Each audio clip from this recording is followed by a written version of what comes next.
Entre Midi toulousain et Languedoc, je suis remonté aux sources du canal du Midi, un ouvrage d'art exceptionnel inscrit au patrimoine mondial par l'UNESCO et œuvre de Pierre-Paul Riquet. Depuis Arfon, paisible village au toit d'ardoise, j'ai descendu sur mon VTT les reliefs forestiers de la Montagne Noire jusqu'à la prise d'Alzot, point de départ du vaste et ingénieux système d'alimentation en eau du canal imaginé par Riquet dès 1662. Le monument élevé à sa mémoire en retrace notamment les grands principes. Récupérer les eaux dévalant la montagne dans des réservoirs, puis les acheminer par des rigoles. J'ai donc suivi celle de la Montagne Noire par le GR7 via les barrages du Lampy et des Camazes, puis par sa variante du GR 653 jusqu'au fameux bassin de Saint-Ferréol. Principal réservoir du canal, il fut construit par 1 millier d'ouvriers à partir de 1667.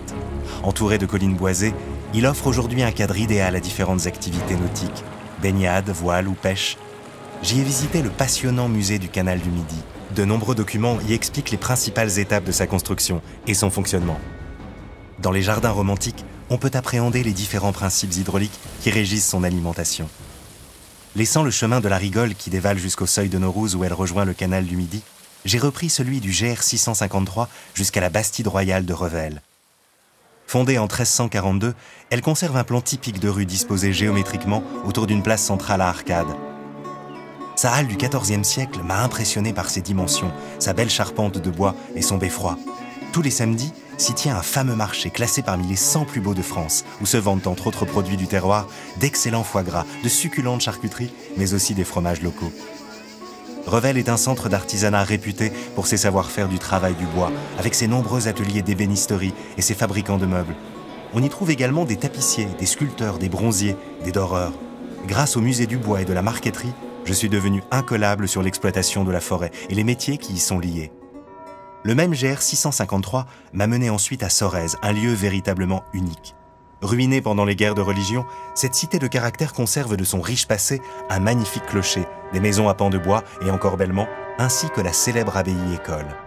Après être devenue sous Louis XVI une école royale militaire, elle vit le père dominicain Lacordaire y généraliser au milieu du XIXe siècle une pédagogie très large d'esprit qui attira des élèves venant du monde entier.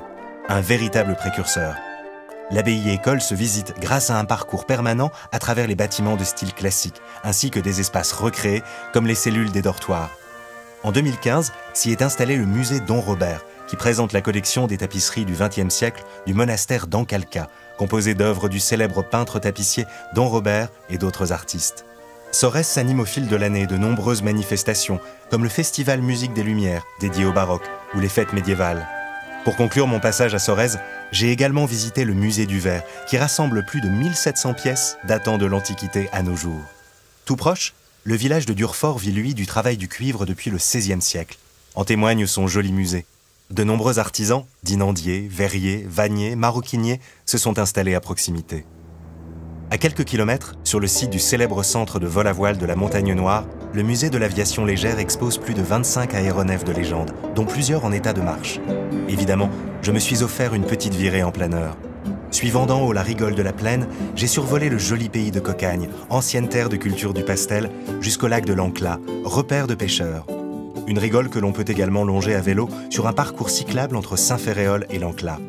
Juste à côté s'élève le château et la collégiale du XIVe siècle de Saint-Félix-Lauragais, un village qui offre un panorama grandiose sur la plaine du Lauragais.